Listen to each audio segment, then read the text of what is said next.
The plasma cannons screamed overhead as Sergeant Marcus Chen pressed his back against the crumbling wall of what had once been a magnificent crystalline structure. His rifle felt heavy in his hands, the familiar weight somehow foreign on this alien world.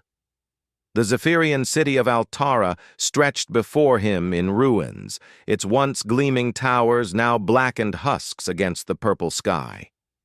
3 months ago, Marcus had been stationed on Earth's moon base, training new recruits and counting down the days until his retirement.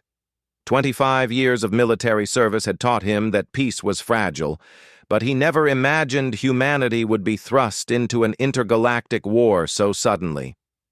The Korthak Empire had arrived without warning, their massive dreadnoughts blotting out the sun above peaceful worlds throughout the galaxy. They were conquerors, pure and simple, taking what they wanted and destroying what they couldn't use. The human fleet had been small compared to the galactic powers, but Admiral Harrison had made a decision that changed everything.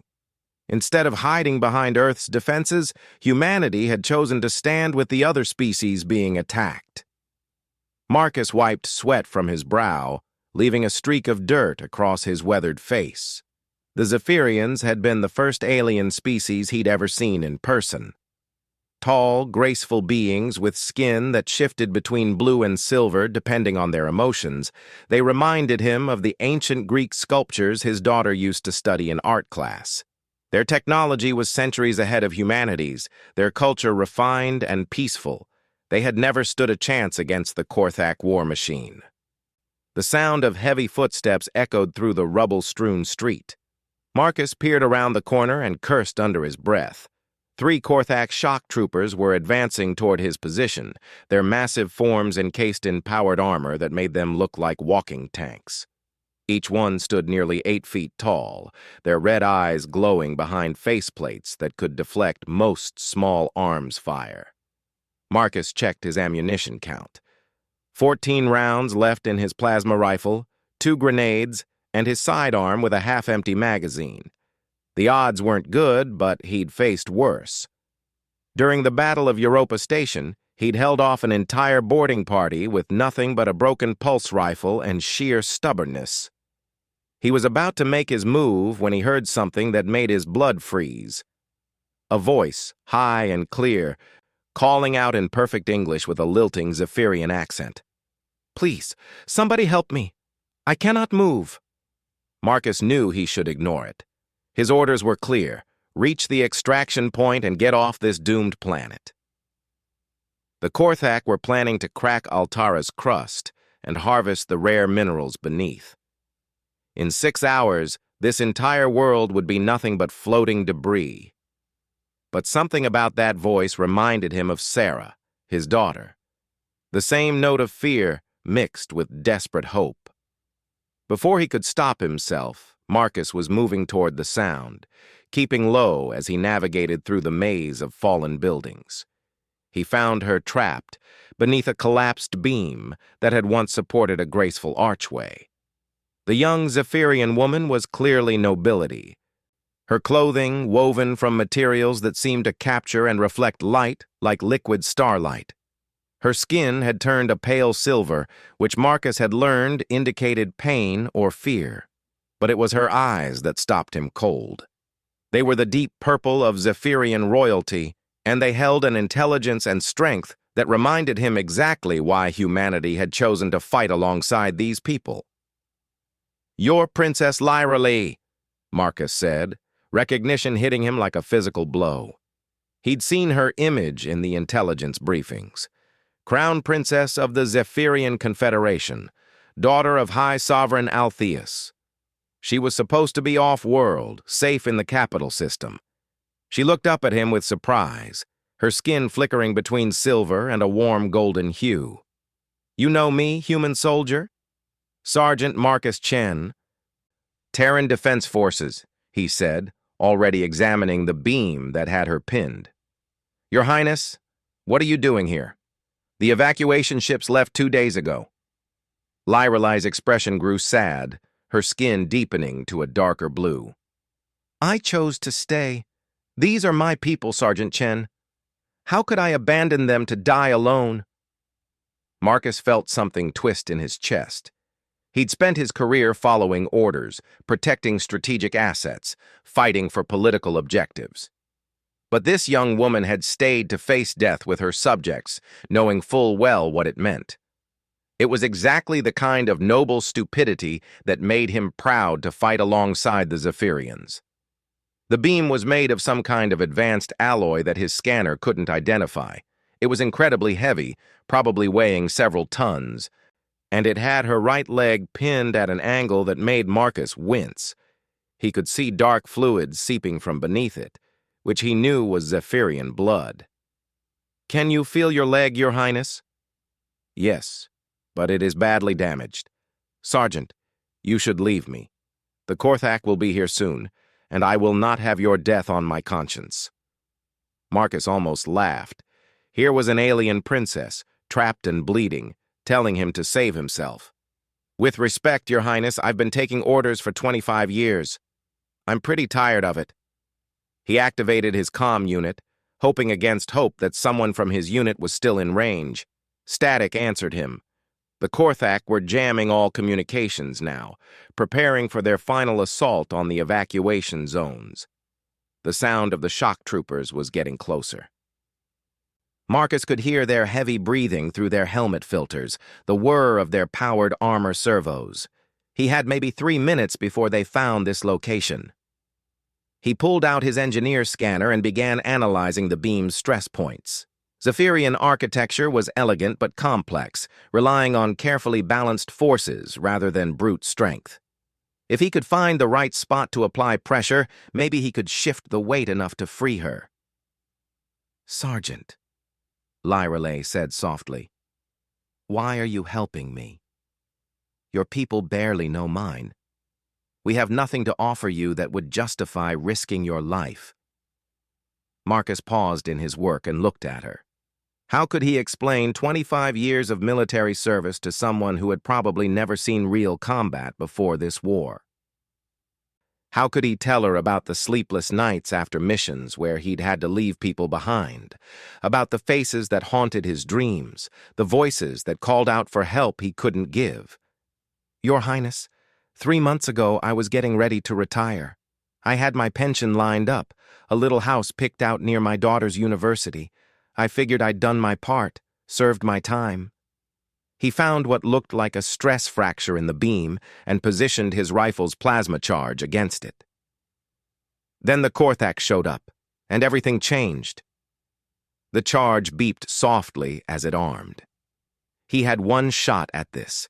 If it didn't work, the explosion would probably bring down what was left of the building.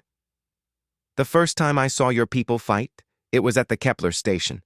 Your ships were so beautiful, like works of art flying through space. And when the Korthak started boarding, your warriors didn't run. They stood their ground, protecting the civilians, buying time for the evacuation ships." Marcus's voice grew quiet. "I watched a Zephyrian lieutenant hold a corridor against 20 Korthak Marines. He was wounded, bleeding that silver blood of yours, but he kept fighting until the last transport got away. He saved 3,000 lives that day." Lyralay's skin shifted to a warm gold, an expression Marcus had learned meant deep emotion. "Lieutenant Valdris, he was my personal guard before the war. I had hoped he survived." "He did, barely, but he made me understand something." Marcus looked her in the eyes. "Your people fight for more than territory or resources. You fight for the idea that intelligence and beauty and nobility mean something in this universe. And if that's worth dying for, then it's worth saving." The Korthak voices were very close now. Marcus could hear them speaking in their harsh, guttural language, coordinating their search pattern. He had maybe 30 seconds. "Sergeant, please." Lyrelay reached out and touched his arm with surprising strength. "Even if you free me, I cannot walk. You will die here for nothing." Marcus smiled, thinking of his daughter Sarah and the last message she'd sent him. She was studying xenobiology now, fascinated by the new worlds that humanity had discovered. She wanted to be part of the generation that built bridges between species, that turned former enemies into allies. Your Highness, humans have a saying, we judge ourselves not by how we treat our friends, but by how we treat strangers who can do nothing for us. He activated the charge. Besides, you're not nothing. You're hope. The explosion was smaller than he'd expected, but perfectly placed. The beam shifted with a grinding sound of stressed metal, and suddenly Lyrelay was free. She cried out in pain as feeling returned to her crushed leg, her skin flashing between silver and deep blue. Marcus scooped her up without ceremony, ignoring her protests. She was lighter than he'd expected, her bones apparently hollow like a bird's. It made sense for a species that had evolved on a low-gravity world. The first Korthak shock trooper rounded the corner just as Marcus dove behind a pile of rubble, the princess cradled protectively in his arms. Plasma bolts sizzled overhead, melting the crystal debris around them. "Contact!" the Korthak growled in their universal translator's mechanical voice. "Human soldier with Zephyrian female. Priority target confirmed." Priority target. They knew who she was. Marcus's mind raced as he processed the implications. The Korthak didn't just want to occupy Zephyrian worlds, they wanted to completely destroy the royal bloodline. Lyrelay wasn't just a symbol of resistance, she was a living threat to their plans for total domination. "Sergeant," Lyrelay whispered, her face pale with pain, but her eyes alert. "My leg is badly injured, but I can still think. There is a maintenance tunnel system beneath this district. If we can reach the entrance, it leads to the old spaceport." "Is the spaceport still functional?" "No, but there are emergency shelters there. We could hide until the Korthak bombardment begins, then use the chaos to escape." Marcus checked his remaining ammunition. 9 rounds. The Korthak were advancing methodically, using their armor's sensors to track his heat signature. He had maybe 2 minutes before they flanked his position.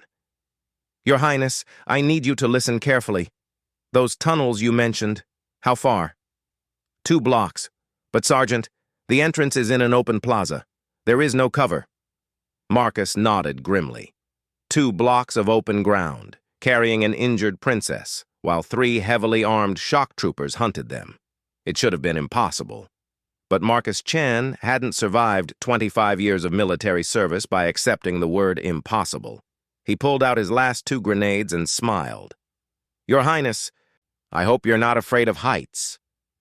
The building they were hiding in was one of the newer Zephyrian constructs, its walls made of the same crystalline material that could be shaped by sonic frequencies. Marcus had watched Zephyrian engineers work with it during the construction of the joint human-Zephyrian base on New Geneva. If he remembered correctly, a plasma charge at the right frequency could destabilize the entire molecular structure. "Sergeant, what are you planning?" "Something incredibly stupid," Marcus admitted. He set both grenades for a delayed detonation and attached them to the base of the nearest support column. "In about 30 seconds, this entire building is going to come down. The debris field will give us cover to reach the tunnels, but we have to time this perfectly." Lyrelay's eyes widened as she understood his plan. "The structural collapse will create a dust cloud that will interfere with their sensors." "Exactly. Can you hold on tight?" Before she could answer, Marcus was moving. He sprinted toward the far wall as the grenades began their countdown, Lyrelay clutching his shoulders with surprising strength. Behind them, he could hear the Korthak shouting as they detected the explosive charges. The building came down like a symphony of destruction. Crystal walls shattered in cascading waves, their collapse creating a sound like 1,000 wind chimes being smashed at once. The dust cloud was immediate and thick, filled with particles that glittered like microscopic stars. Marcus ran through the chaos, his training taking over as he navigated by memory and instinct. Lyrelay had gone quiet in his arms, but he could feel her heartbeat against his chest, rapid but steady. She was tougher than she looked. They burst from the dust cloud into the open plaza she'd mentioned. It was exactly as dangerous as she'd described, a wide space surrounded by fallen buildings with nowhere to hide. But Marcus had been counting on the Korthak being disoriented by the building collapse, and his gamble paid off. The tunnel entrance was a simple maintenance hatch set into the plaza's crystal floor. Marcus set Lorelei down long enough to wrench it open, then helped her climb down into the darkness below. "Sergeant," she said as they descended into the tunnel system, "that was either brilliant or insane." "In my experience, Your Highness, there's not much difference." The tunnels were a maze of passages that stretched beneath the entire city. They were dark and cramped, clearly not designed for beings the size of humans or Zephyrians, but they were also safe, hidden from the sensors of the Korthak forces above. As they made their way through the narrow passages, Lorelei told him about her people's history, their long tradition of peaceful exploration and scientific advancement. She spoke of worlds where Zephyrian artists had created sculptures from living crystal that sang in harmony with planetary magnetic fields, of research stations where scientists worked to unlock the secrets of consciousness itself. Marcus found himself telling her about Earth, about humanity's chaotic and violent but ultimately hopeful journey to the stars. He talked about his daughter Sarah, about the dreams of a generation that had grown up believing the universe was infinite and full of wonders waiting to be discovered. They reached the spaceport as the first bombardment began. Above them, the planet shook as Korthak dreadnoughts began the systematic destruction of Altara's surface. But in the emergency shelter, surrounded by medical supplies and emergency rations, Marcus and Lorelei found themselves in a pocket of calm in the middle of the storm. "Sergeant," Lorelei said as she used a medical scanner to examine her injured leg, "may I ask you something personal?" "Of course, Your Highness." "Do you have family? People waiting for you to return home?" Marcus thought of Sarah, probably studying in her dorm room right now, completely unaware that her father was trapped on a dying world with an alien princess. "My daughter. She's in university, studying to become a xenobiologist. She wants to help build bridges between our species." Lorelei smiled, her skin warming to a gentle gold. "She sounds wonderful. I would very much like to meet her someday." "If we get out of this, Your Highness, I'll make sure you do." They spent the next several hours in the shelter as the bombardment continued overhead. Marcus used the time to treat Lorelei's injuries as best he could with the limited medical supplies available. Her leg was badly damaged, but not broken, and the bleeding had stopped. She would live if they could find a way off the planet.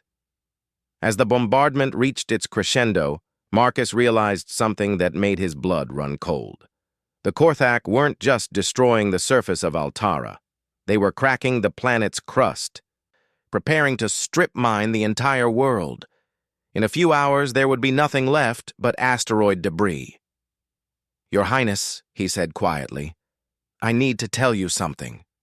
My ship, the one that was supposed to extract me, it's not coming back. The Korthak have blockaded the entire system." Lorelei nodded calmly. "I suspected as much. The emergency protocols would have sealed the hyperspace routes once the bombardment began." "You don't seem surprised." "Sergeant, I chose to stay here knowing I would likely die. But I must admit, I am glad I will not die alone."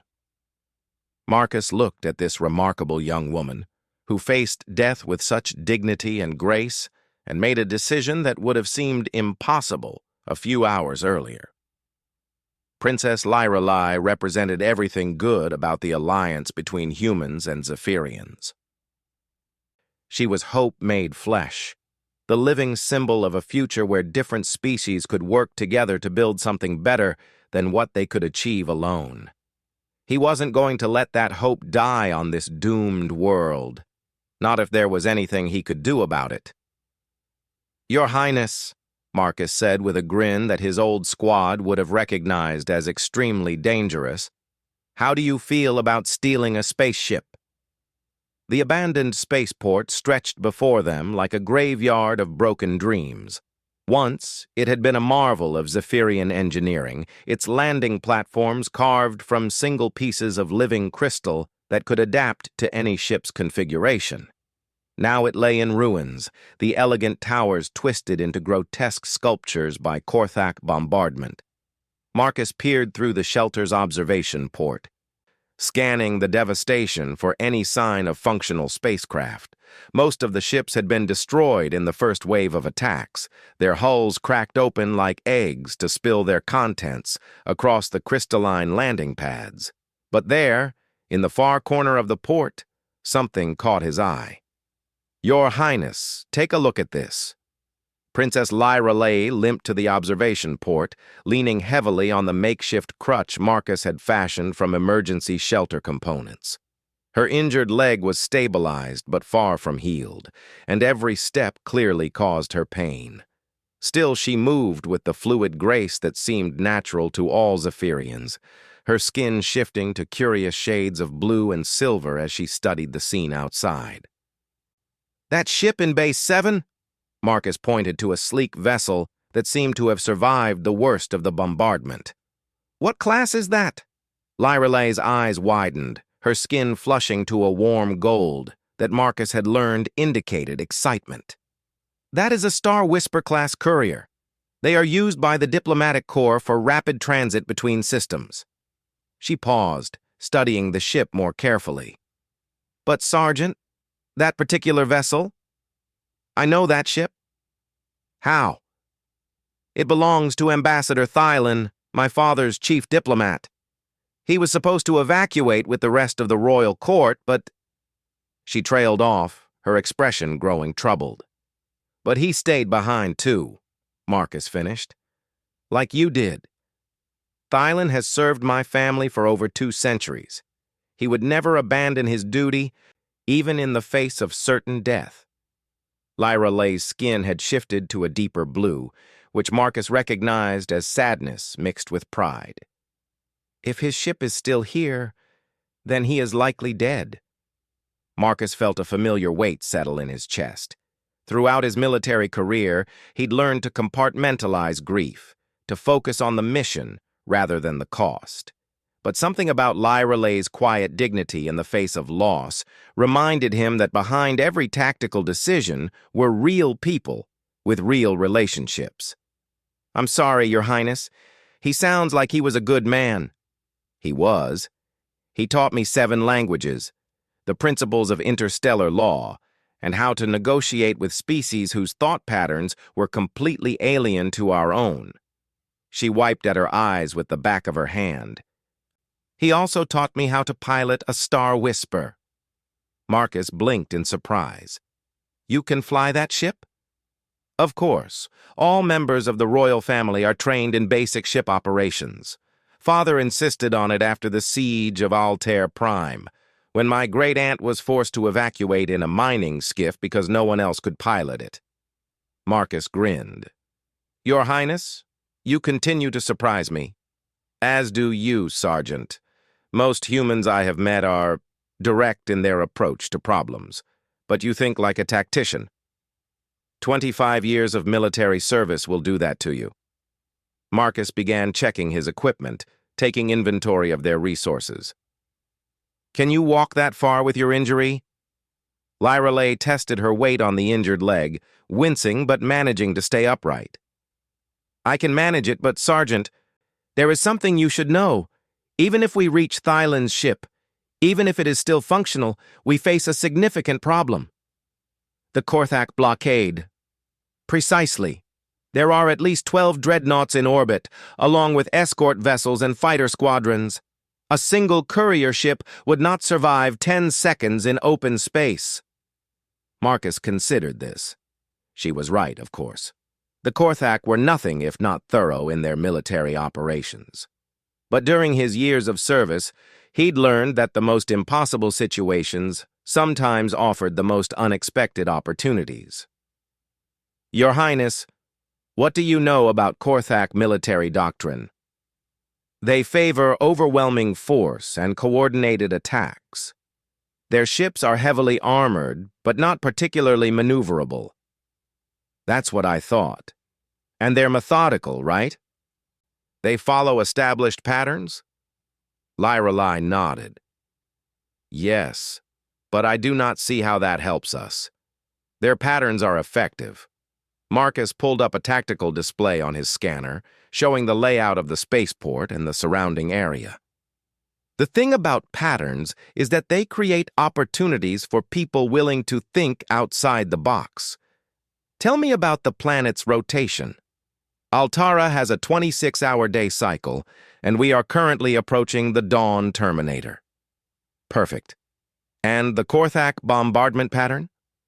They have been focusing on major population centers and industrial facilities.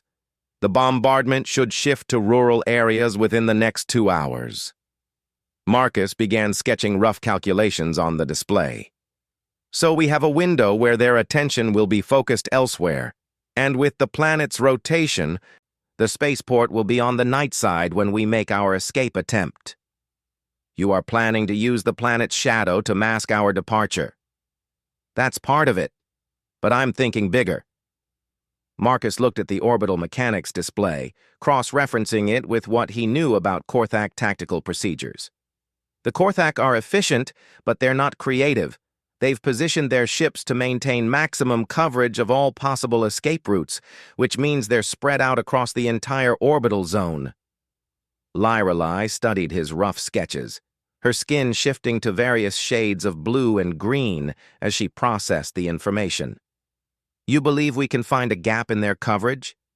I think we can create one, but it's going to require perfect timing and a lot of luck. They spent the next hour planning their escape route. Lyrelei's knowledge of Zephyrian technology combined with Marcus's tactical experience to create a plan that was equal parts brilliant and insane. The Star Whisper-class courier was fast and maneuverable, but it was also small and lightly armored. Their only advantage would be surprise, and the hope that the Korthak wouldn't expect anyone to be crazy enough to attempt an escape during the height of their orbital bombardment. As they prepared to leave the shelter, Marcus found himself thinking about the chain of decisions that had brought him to this moment. 3 months ago, he'd been a career soldier looking forward to retirement. Now he was about to risk everything to save an alien princess he'd known for less than a day. But looking at Lyrelei, seeing the quiet courage with which she faced impossible odds, Marcus realized he'd never made a more important decision in his life. She represented something larger than herself, larger than either of their species. She was proof that intelligence and nobility and hope could survive even in the darkest of circumstances. The journey across the ruined spaceport was a nightmare of careful movement and constant vigilance. The Korthak had deployed sensor drones throughout the area, small hovering devices that scanned for signs of life. Marcus and Lyrelei had to time their movements carefully, using the debris of destroyed ships as cover while avoiding the drone's detection patterns. Lyrelei's injury slowed them down, but she never complained. Marcus found himself impressed by her determination. Royal she might be, but she had the heart of a warrior. When they finally reached the Star Whisper, both of them were exhausted and covered in the glittering dust that seemed to coat everything on Altara. The ship was beautiful, even damaged as it was. Unlike human vessels with their angular utilitarian designs, the Star Whisper looked like a work of art. Its hull was shaped like a teardrop made of crystalline metal that seemed to shift color in the light. The cockpit was a transparent dome that would give the pilots an unobstructed view of space in all directions. "The hull integrity looks good," Marcus observed as they approached the ship's entrance. "How's the internal damage?" Lyrelei was already interfacing with the ship's systems through a bio-neural link that connected directly to her nervous system. It was technology far beyond anything humans had developed, allowing Zephyrian pilots to control their ships almost by thought alone. The primary systems are functional, but life support is running at 60% efficiency. The hyperspace drive has minor damage but should hold together for one jump. She paused, her expression growing troubled. "But, Sergeant, there is something else." "What?" "Ambassador Thylin is still aboard. He is dead." Marcus felt his stomach clench. "I'm sorry, Your Highness." "He died at his post, monitoring communications until the end. According to the ship's logs, he was trying to coordinate the evacuation of civilian populations when the bombardment began." Lyra Lay's skin had turned a deep blue, and Marcus could see tears forming in her large purple eyes. "He sounds like he was a hero." He was. "And now we must honor his sacrifice by ensuring his ship serves one final mission." They found Ambassador Thylin in the ship's communications center, slumped over his console with a peaceful expression on his weathered face. He looked exactly like what Marcus had imagined a Zephyrian diplomat would look like. Tall and elegant, with the silver-streaked skin that indicated advanced age among his people. "He died trying to save others," Lyra Lay said softly. "It is how he would have wanted to go." Marcus helped her move the ambassador's body to the ship's small medical bay, where they could give him the dignity of proper rest. It wasn't much, but it was all they could do under the circumstances. As they prepared the ship for departure, Marcus found himself thinking about the ambassador's sacrifice. Here was someone who could have escaped, who had the means and opportunity to save himself, but who had chosen instead to stay and help others. It was a pattern he was seeing more and more among the Zephyrians, a willingness to put the needs of others before their own survival. It made their alliance with humanity even more important. Humans brought military strength and technological innovation to the partnership, but the Zephyrians brought something equally valuable, a moral compass that pointed toward nobility and self-sacrifice. "Sergeant," Lyra Lay called from the pilot's seat, "I have completed the pre-flight checklist. But I must warn you, I have only flown simulations before this. If we encounter combat, then we'll deal with it together," Marcus said, settling into the co-pilot's seat. The ship's control interface was unlike anything he'd ever seen. A mixture of holographic displays and neural interface ports that seemed to respond to Lyra Lay's thoughts as much as her physical actions. "The plan we discussed," Lyra Lay said, as she began the launch sequence. "It depends on the Korthak following their established attack patterns. But what if they have changed their tactics?" Marcus checked the sensor displays, watching the orbital positions of the Korthak fleet. They were exactly where his analysis had predicted they would be, maintaining their methodical bombardment schedule with mechanical precision. "Your Highness, in my experience, the thing about overwhelming superior force is that it makes you predictable.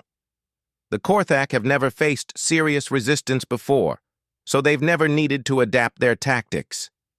He smiled grimly. "They're about to learn why humans have a reputation for being unpredictable."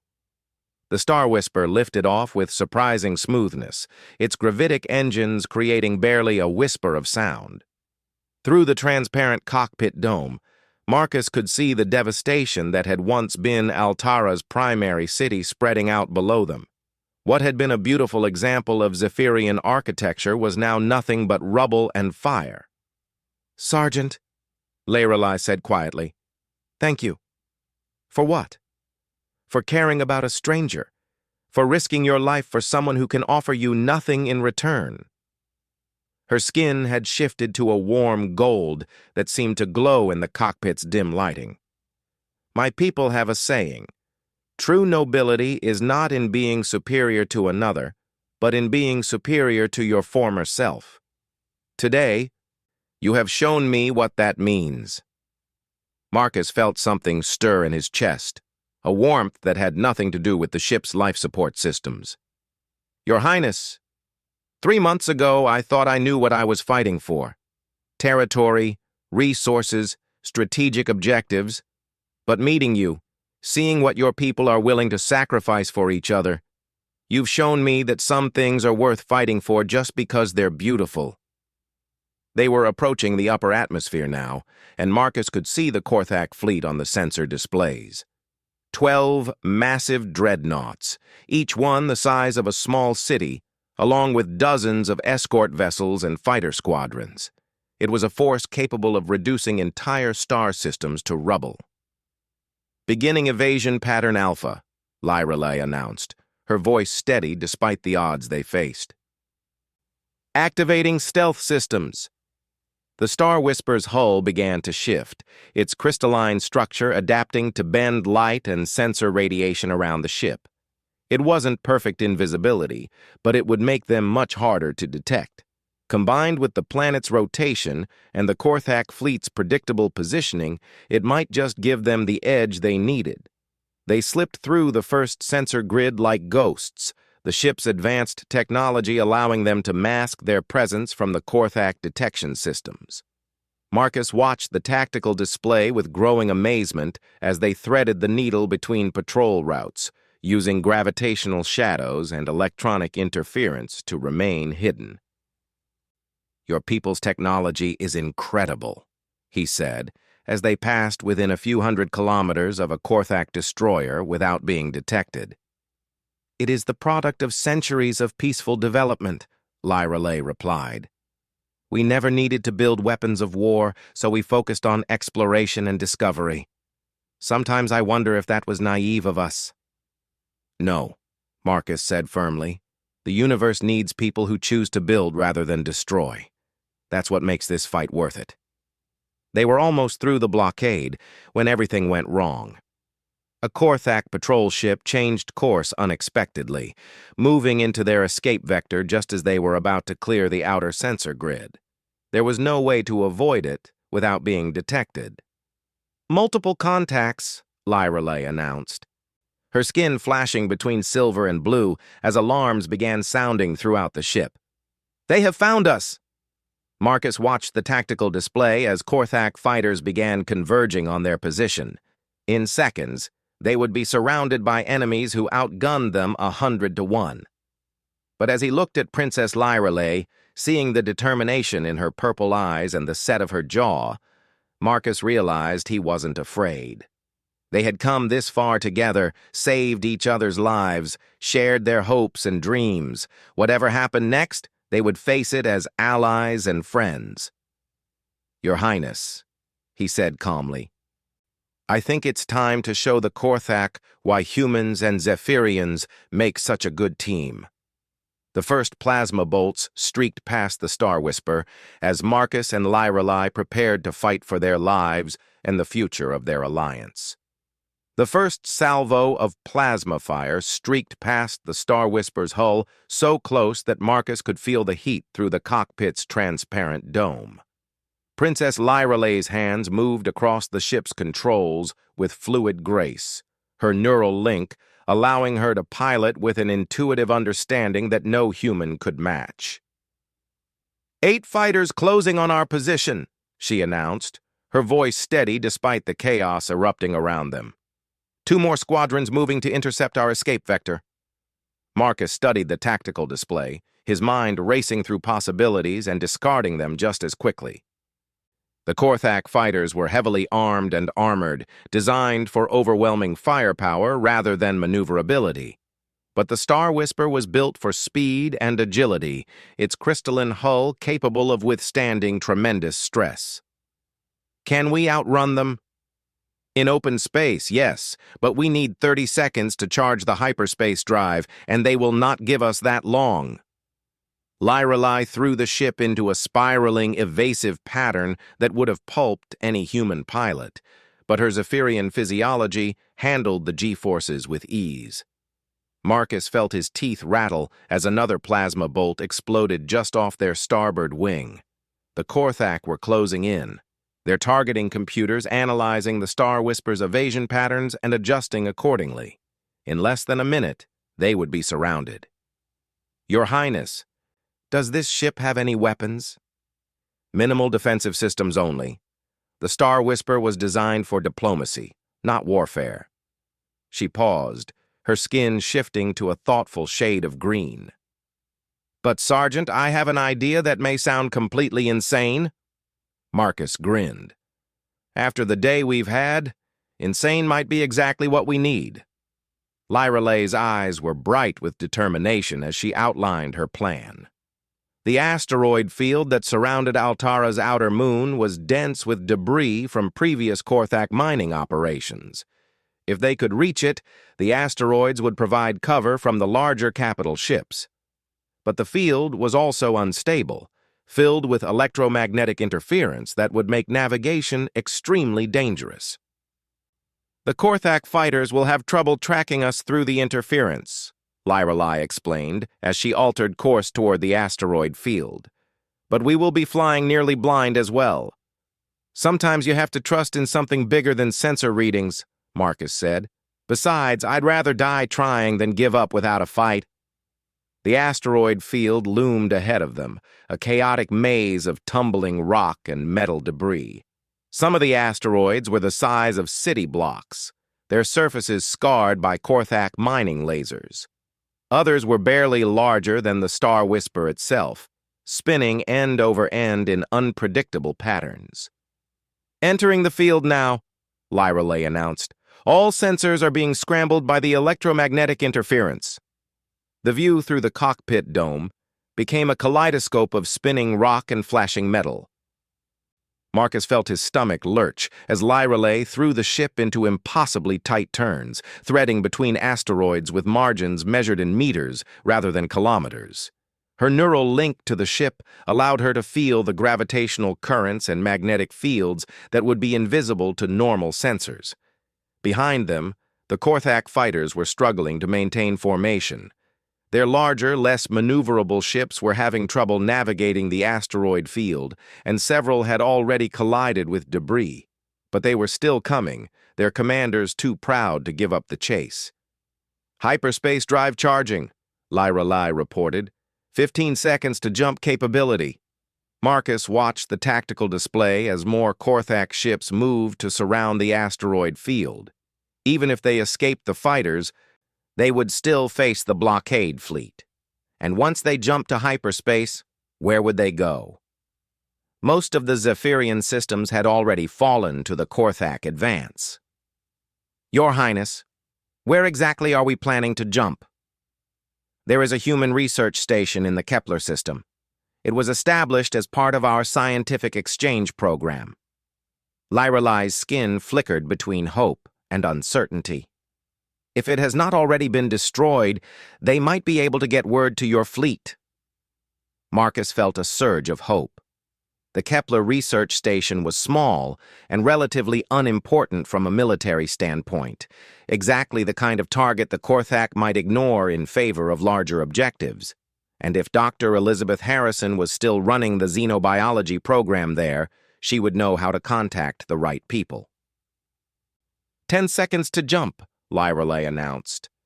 That was when the massive Korthak battlecruiser dropped out of hyperspace directly in front of them. The ship was enormous, easily 3 times the size of the dreadnoughts that had been bombarding Altara.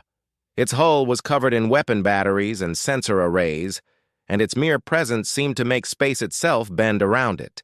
This wasn't just any Korthak vessel. This was a flagship, the kind of ship that commanded entire invasion fleets. Zephyrian vessel, a voice boomed through their communications system, speaking in heavily accented standard. This is War Commander Thakex of the battlecruiser Worldbreaker. You will surrender immediately or be destroyed. Lyralay's hands trembled slightly on the controls, but her voice remained steady. 5 seconds to jump.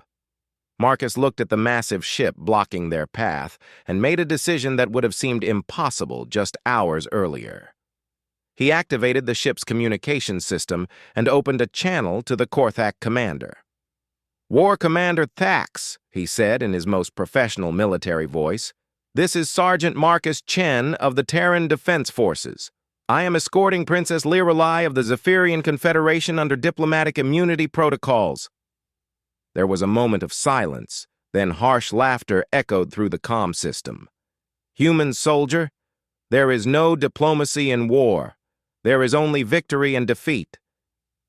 With respect, Commander, Marcus continued, the Princess carries information vital to the peace negotiations between your empire and the Galactic Alliance. If you destroy us, you will be responsible for the continuation of a war that could have been ended. It was a complete bluff, of course. There were no peace negotiations, and both sides knew it. But Marcus was counting on something he'd observed about the Korthak during the months of fighting. They were warriors, but they were also bureaucrats. Their empire was built on rigid hierarchies and procedures, and the idea of accidentally destroying valuable intelligence might give their commander pause. You lie, human. Maybe, but are you willing to bet your career on it? How will your superiors react when they learn you destroyed potentially vital intelligence because you were impatient? Marcus could almost hear the gears turning in the Korthak commander's mind. The alien was caught between his desire to destroy them and his fear of making a mistake that would anger his superiors. Jump drive ready, Lyrelai whispered. 2 minutes, Thax finally announced. You have 2 minutes to transmit this alleged intelligence before I reduce your ship to component atoms. Marcus nodded to Lyrelai, who immediately activated the hyperspace drive. Space twisted around them in a nauseating display of distorted light and impossible colors as the Star Whisper jumped to hyperspace just as the Korthak commander realized he'd been tricked. The transition to hyperspace was violent and jarring, the damaged drive throwing them through the dimensional barrier with none of the smooth elegance of a properly functioning system. Marcus felt like he was being turned inside out as reality bent around them, then snapped back into focus as they emerged in normal space near the Kepler system. Jump complete, Lyrelai announced, her skin pale with exhaustion. But the drive is completely burned out. We will not be jumping anywhere else. Marcus looked at the sensor displays, which showed the familiar sight of the Kepler system's 3 planets orbiting their yellow star. There, on the edge of the system, was the small research station that represented their only hope of getting word to the human fleet. Your Highness, we did it. We actually did it. Lyrelai smiled, her skin warming to a gentle gold. Sergeant, I must correct you.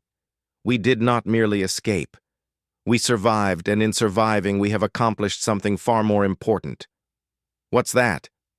We have proven that our species can work together, can trust each other, can save each other when everything seems impossible.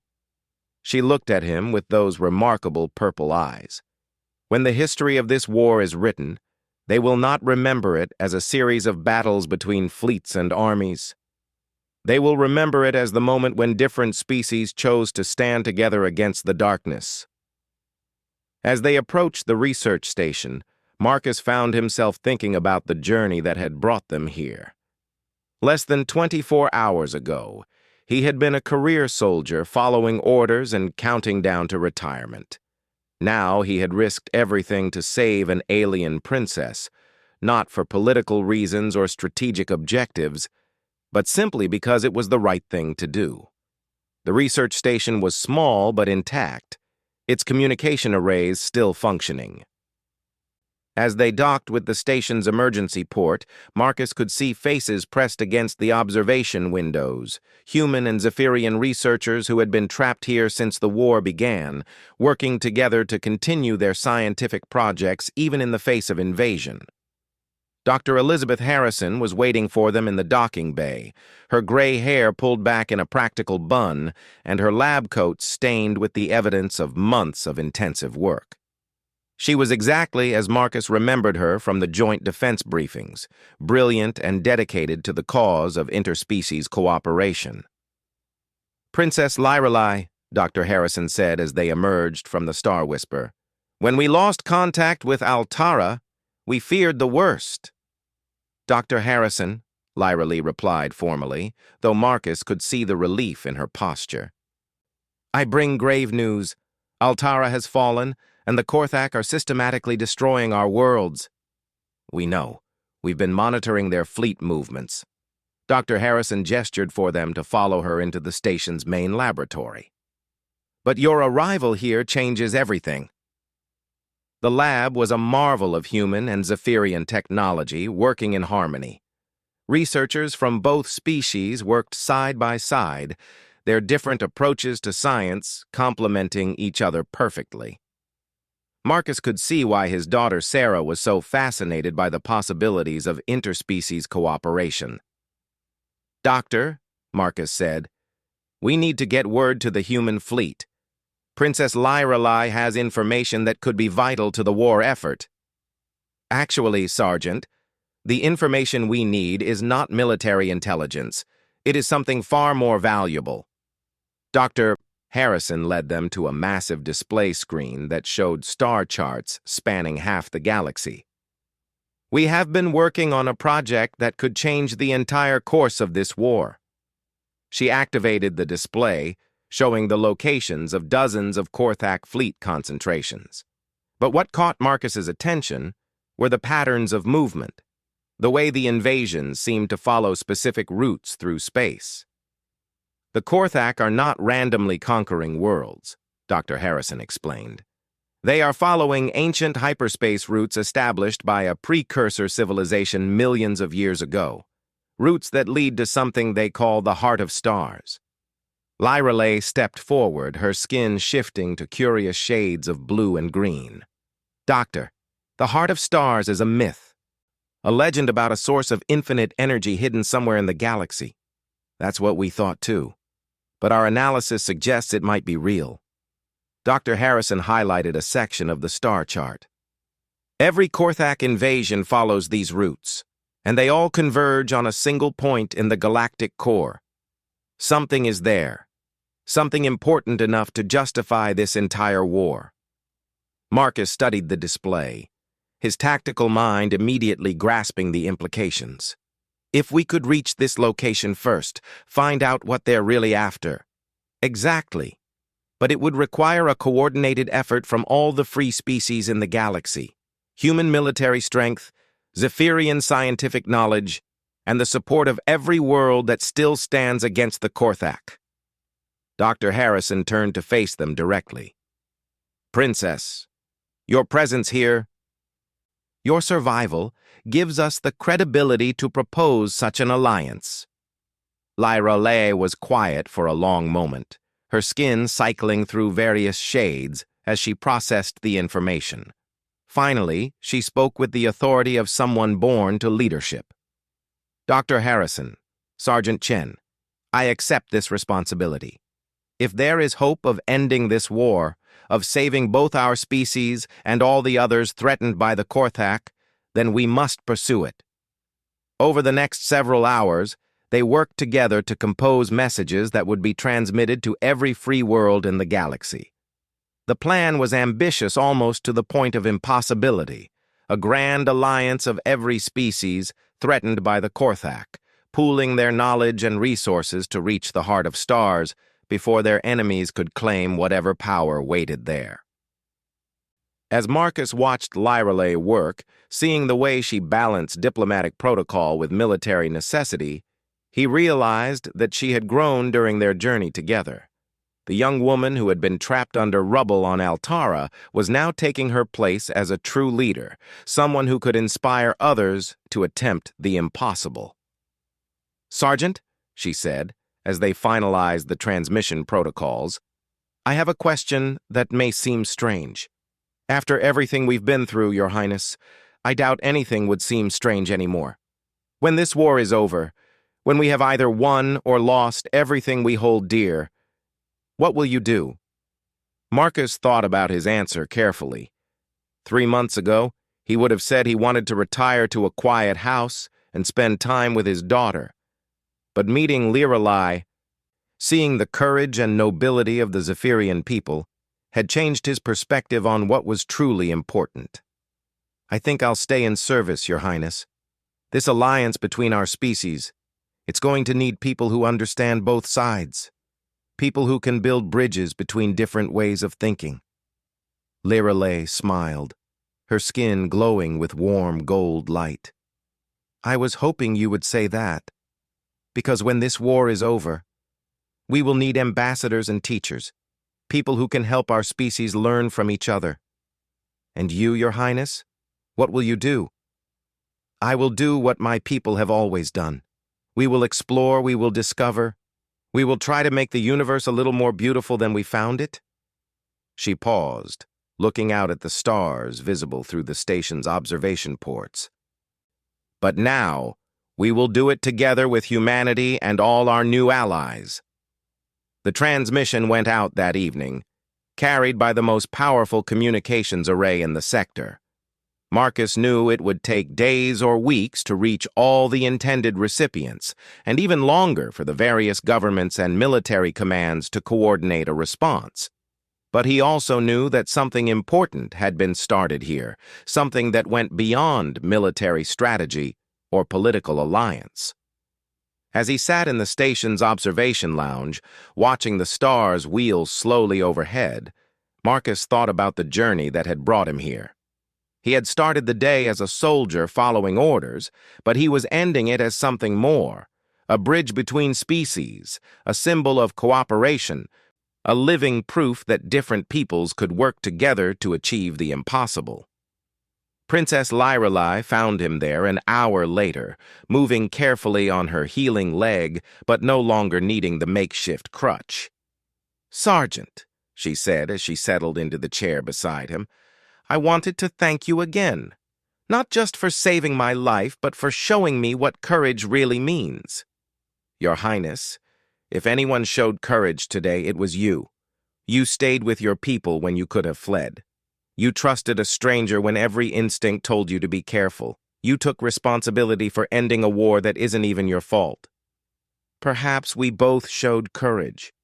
Perhaps that is what makes this alliance work. We bring out the best in each other." Marcus nodded, thinking about his daughter Sarah and the future she would inherit. It would be a future shaped by cooperation between species, by the understanding that strength came not from conquest, but from standing together against the darkness. "Your Highness," he said finally, "I think we're going to change the galaxy." "I think you are right, Sergeant Marcus Chen, and I think the galaxy will be better for it." Outside the observation port, the stars continued their eternal dance, indifferent to the hopes and dreams of the beings who looked up at them. But somewhere among those distant lights, messages were traveling at the speed of thought, carrying word of a new alliance and a new hope for peace. The war was far from over. The Korthak were still advancing, still destroying worlds and enslaving populations.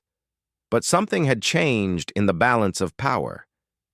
Something that started with a human soldier's decision to save an alien princess and grew into a movement that would reshape the galaxy.